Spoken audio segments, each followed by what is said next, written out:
सभी को नमस्ते। आज हम करेंगे पेट के बल लेट करके करने वाले कुछ अभ्यास। जो लोग अपनी बॉडी के अंदर फ्लेक्सिबिलिटी लाना चाहते हैं, फ्लेक्सिबल करना चाहते हैं अपनी बॉडी को, उनके लिए बड़े कारगर अभ्यास हैं। और जिनको रीढ़ की हड्डी में कोई समस्या है, डिस्क स्लिप है या और कई समस्याएं आ जाती हैं, दर्द रहता है, तो रीढ़ की हड्डी अगर मेरुदंड वाला भाग हमारा लचीला है तो इस जो पेन, जो बार बार दर्द होता है, तो उस समस्या से छुटकारा मिल सकता है। तो ये अभ्यास आपके लिए कुछ कारगर हो सकते हैं। रोगों के लिए जो सियाटिका, गठिया बाय है जिनको, उनके लिए भी ये बहुत अच्छे लाभ देने वाले अभ्यास हैं। और जिनको बार बार पेट की समस्या होती है, चाहे नाभि खिसक जाती है, उनके लिए भी ये कुछ अभ्यास हैं। तो हम पेट के बल लेट करके करने वाले कुछ अभ्यास करेंगे। तो 4 आसन करवाएंगे हम। 4 आसनों में से 3 आसन ऐसे हैं जिनका अलग अलग स्टेप, अलग अलग तरीके से उन अभ्यासों को किया जाता है। तो जब उन अभ्यासों को हम ठीक ढंग से करेंगे तो हमारी बॉडी अच्छे ढंग से लचीली होने लगेगी। तो सबसे पहले इसका असर हमारी कमर पर पड़ेगा, तो इसका ध्यान रखना है। सहजता के साथ, श्वासों के साथ इन अभ्यासों को करेंगे। तो सबसे पहले हम पेट के बल लेट जाएंगे और पेट के बल लेट करके मकर आसन करेंगे। मकर आसन शिथिलीकरण के लिए अभ्यास किया जाता है, जो वार्म अप किया जाता है उछल कूद करके या हाथ पैरों को इधर उधर घुमा करके। लेकिन आसनों में सबसे अच्छा अभ्यास मकर आसन है। सबसे पहले हम पेट के बल लेट जाएंगे और दोनों हाथ की हथेली ठोड़ी के नीचे टिका लेंगे। तो दोनों हाथ की हथेली अपनी ठोड़ी के नीचे लगाएंगे और दोनों पैर के पंजे आपस में मिले हुए श्वासों के साथ एक एक पैर को ऊपर नीचे उठाएंगे।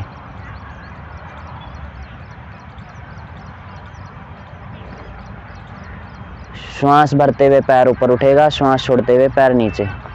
लंबी गहरी श्वास जितनी भर सकते हैं उतनी भरें। आपकी एड़ी हिप्स तक आनी चाहिए।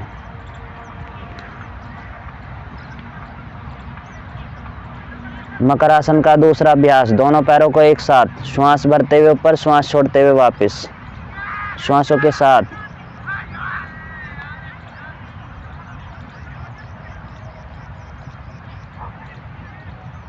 अगला अभ्यास करेंगे भुजंग आसन।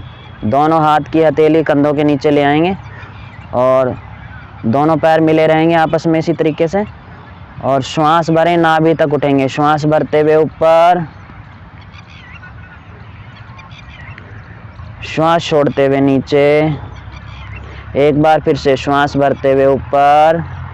ये भुजंग आसन है और भुजंग आसन के स्टेप अब आप देखें कि किस तरीके से हम करेंगे। वापस आ जाएंगे श्वास छोड़ते हुए। अब इसका दूसरा भाग है इसी तरीके से। कोहनी सीधी करनी है हमने। दोनों हाथ की हथेली फिर से ठीक सेट कर लेंगे अपने कंधों के नीचे और श्वास भरते हुए पूरा ऊपर उठना। अब की बार कोहनी सीधी हो जाएगी। श्वास भरते हुए ऊपर। अब इससे अपनी रीढ़ की हड्डी पर असर पड़ रहा है और साथ में हमारे पेट पर भी असर पड़ रहा है। तो नाभि वाला क्षेत्र, जो पाचन क्रिया है हमारी, वो दुरुस्त होने लगती है इस अभ्यास से। वापस आएंगे श्वास छोड़ते हुए।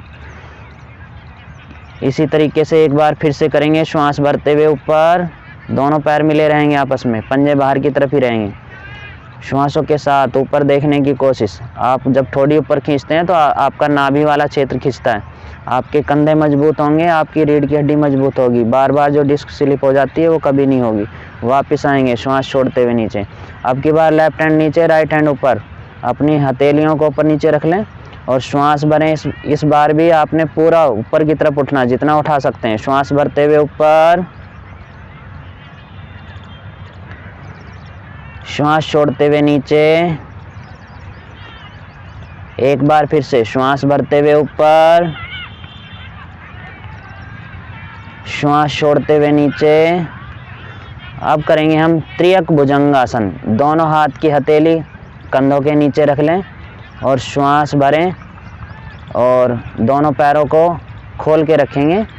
श्वास भरें, ऊपर उठें और पीछे की तरफ, अपने राइट शोल्डर से पीछे की तरफ देखने की कोशिश करेंगे। श्वास भरते हुए ऊपर, श्वास छोड़ते हुए नीचे। अब लेफ्ट साइड से करना, इसी तरीके से दोहराएंगे। श्वास भरते हुए ऊपर, श्वास छोड़ते हुए नीचे। एक बार फिर से दूसरी साइड से श्वास भरते हुए ऊपर, श्वास छोड़ते हुए नीचे।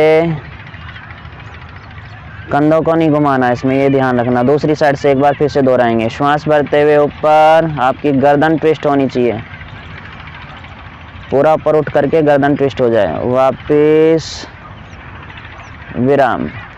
अब दोनों पैर मिला लेंगे और दोनों हाथ जंघाओं के नीचे।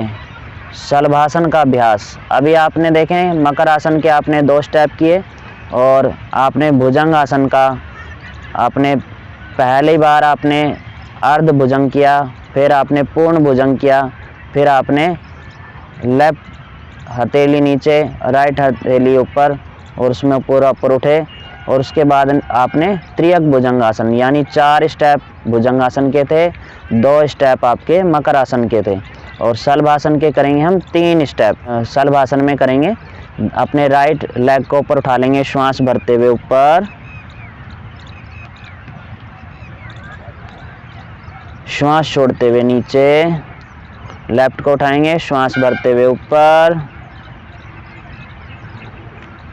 श्वास छोड़ते हुए नीचे। एक बार फिर से अपने दाएं पैर को श्वास भरते हुए ऊपर, श्वास छोड़ते हुए नीचे, श्वास भरते हुए ऊपर। इस अभ्यास से आपकी रीढ़ की हड्डी, हिप्स जॉइंट जो है वो सक्रिय होने लगता है। अगर वहाँ कोई समस्या आ रही है वापस आएंगे, श्वास छोड़ते हुए नीचे। अगर